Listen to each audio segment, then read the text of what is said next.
जी नमस्कार, मैं नीरज कौशिक और हमारे यूट्यूब चैनल पर आप सबका स्वागत है। आज हम पढ़ेंगे कक्षा 11 की अंतरा पाठ्य पुस्तक का पाठ 10 का पहला पद, इसकी व्याख्या। इस वीडियो में हम जानेंगे कि पद की व्याख्या करने का सही तरीका क्या होता है, क्योंकि बच्चों को इस चीज़ में बहुत दिक्कत आती है। कई बच्चों को पता ही नहीं लगता है कि आपको व्याख्या अच्छे से किस प्रकार से करनी है। तो चलिए वीडियो की शुरुआत करते हैं, जिसका नाम है, शीर्षक है इस कविता का, अरे इन दोहुन राह न पाई। कबीरदास जी इसके कवि। तो चलिए वीडियो की शुरुआत करते हैं। देखिए, सबसे पहले हम तरीका जान लेते हैं। जब भी आपको किसी भी पद्यांश की, किसी भी काव्यांश की, अर्थात किसी भी पद की व्याख्या करने के लिए दी जाती है, तो सबसे पहले हमें उसमें उस पद्यांश का प्रसंग लिखना होता है। उसके बाद उसका संदर्भ, फिर हम उसकी व्याख्या करते हैं, और चौथे नंबर पर अंतिम जो काम होता है वो होता है काव्य सौंदर्य का। काव्य सौंदर्य में दोनों ही पक्ष शामिल होते हैं, कला पक्ष व भाव पक्ष। कई बार इनको अलग अलग भी हम लिखते हैं, कला पक्ष और भाव पक्ष को, और कई बार काव्य सौंदर्य नाम से दोनों को ही शामिल करके उसमें लिख लिया जाता है।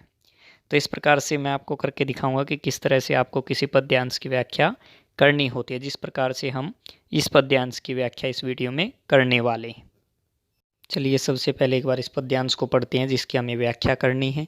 तो ये है, अरे इन दोहुन राह न पाई, हिंदू अपनी करे बढ़ाई, गागर छुअन न देई, वैश्य के पायन तर सोवे, यह देखो हिंदुआई, मुसलमान के पीर ओलिया, मुर्गी मुर्गा खाई, खाला केरी बेटी ब्याहे, घर ही में करे सगाई, बाहर से एक मुर्दा लाए, धोए धाए चढ़वाई, सब सखियाँ मिली जेवन बैठी, घर भर करे बढ़ाई, हिंदुन की हिंदुआई देखी, तुर्कन की तुर्काई, कहे कबीर सुनो भाई साधो, कौन रहा है जाई। तो ये कबीरदास जी का पद्यांश है। देखिए, अब सबसे पहले है इसका पहला चरण अर्थात प्रसंग। प्रस्तुत पद हमारी पाठ्य पुस्तक अंतरा भाग 1 ऐच्छिक से संकलित पद से लिया गया है। इसके रचयिता संत कवि कबीरदास जी हैं, जो कि निर्गुण काव्यधारा के कवि हैं, अर्थात ज्ञान मार्गी शाखा के कवि हैं। तो इनके द्वारा रचित ये पद है, जो हमारे अंतरा की पाठ्य पुस्तक से उद्धृत है, लिया गया है। ठीक है बेटा। तो ये होता है सबसे पहले प्रसंग। चलिए अब इसके दूसरे चरण की ओर बढ़ते हैं। अब इसका दूसरा चरण संदर्भ। इस पद में कवि ने हिंदू और मुसलमान दोनों के धर्म चरणों का पर प्रहार करते हुए धर्म के अंदर व्याप्त बाह्य आडंबरों को उजागर किया है। कहने का अर्थ ये है कि हिंदू और मुस्लिम दोनों ही धर्मों में जो कमियां, जो आडंबर इनको नज़र आए, उनको उजागर करने का प्रयास इस पद्यांश के माध्यम से कवि कबीरदास जी ने किया है। बेटा, संदर्भ में हमें यही लिखना होता है कि ये किस चीज़ के बारे में ये पद्यांश है। तो जब आप इसको पढ़ लेते हैं तो आप आसानी से लिख पाते हैं कि ये किस चीज़ के बारे में है। चलिए अब इसका तीसरा चरण करते हैं, अर्थात इसकी व्याख्या करते हैं। पद्यांश की व्याख्या लिखना संभव नहीं हो पाया संसाधनों के अभाव में, तो चलिए हम समझते हैं इसकी व्याख्या।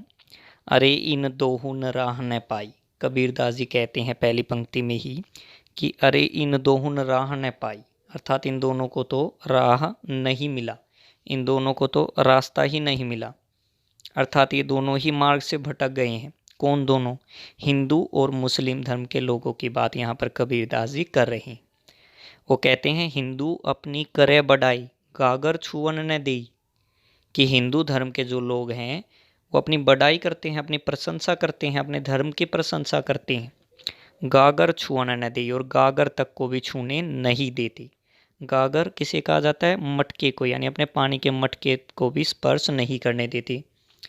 वेश्या के पायन तर सोवे, यह देखो हिंदुआई, और वो वेश्या के पायन तर अर्थात वेश्यागमन करने वाली, बुरे कर्म करने वाली महिलाओं के जब पैरों में सो जाते हैं, अर्थात उनके साथ बिस्तर साझा करते हैं, तब उनकी हिंदुआई कहाँ जाती है? यह देखो इनकी हिंदुआई, तब उनकी हिंदुता कहाँ चली जाती है? इसके बाद कबीरदास जी अब मुसलमानों के बारे में कहते हैं। वो कहते हैं मुसलमान के पीर ओलियाँ मुर्गी मुर्गा खाई, अर्थात मुस्लिमों के तो भक्त और गुरु पीर ओलिया सभी मुर्गी मुर्गा खाई, अर्थात सभी मांस का भक्षण करते हैं। इनके बड़ों से लेके छोटे तक, इनके भक्त से लेके गुरु तक सभी मुर्गी मुर्गाओं का भी सेवन करते हैं, अर्थात मांस का भक्षण करते हैं। खाला केरी बेटी ब्याहे घर ही में करे सगाई।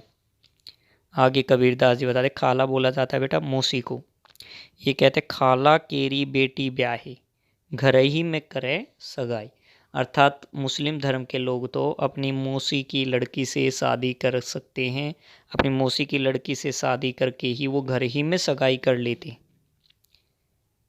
अगली पंक्ति है बेटा, बाहर से एक मुर्दा लाए धोए धाए चढ़वाई, अर्थात ये लोग क्या करते हैं, बाहर से एक मृत शरीर लाते हैं और उसे धो धाकर पका लेते हैं, चढ़वा देते हैं पकाने के लिए। सब सखियां मिली जेवन बैठी घर भर करे बढ़ाई, और उसके बाद सब सखियां मिलकर उसे खाती हैं, उसका भक्षण करती हैं और पूरे घर भर में उसकी प्रशंसा करती हैं, उस पकवान की बढ़ाई करती हैं। हिंदुन की हिंदुआई देखी तुर्कन की तुर्काई।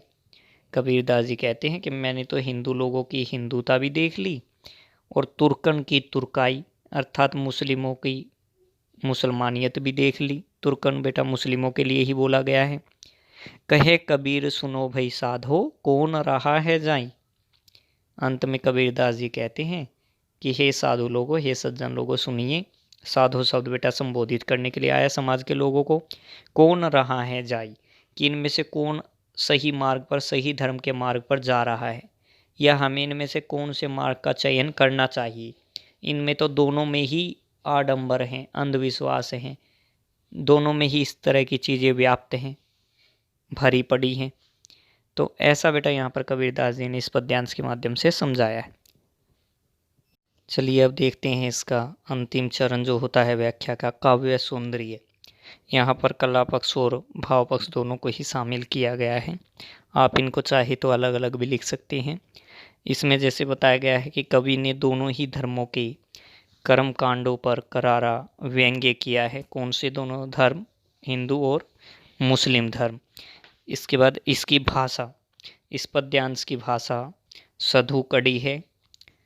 इस पद्यांश में, इस पद में कवि ने अनुप्रास अलंकार की छटा का आकर्षक प्रयोग किया है, अर्थात अनुप्रास अलंकार की छटा इसमें हमें देखने को मिलती है। तो इस प्रकार आपको जो है काव्य सौंदर्य लिखना होता है। मैं उम्मीद करता हूँ कि आपको वीडियो बहुत अच्छी लगी होगी, आपको इस पद्यांश की व्याख्या अच्छे से समझ में आ गई होगी और परीक्षा में आप बहुत अच्छे से इसको कर पाएंगे। अगर आपको हमारी वीडियो पसंद आई हो तो कृपया वीडियो को शेयर और लाइक ज़रूर करें। अगर आप कोई अपने सुझाव देना चाहते हैं तो आपके सुझावों का स्वागत है। कृपया चैनल को सब्सक्राइब ज़रूर करें ताकि आपको हमारे भविष्य में आने वाली ऐसी ही और वीडियो मिलती रहे। धन्यवाद।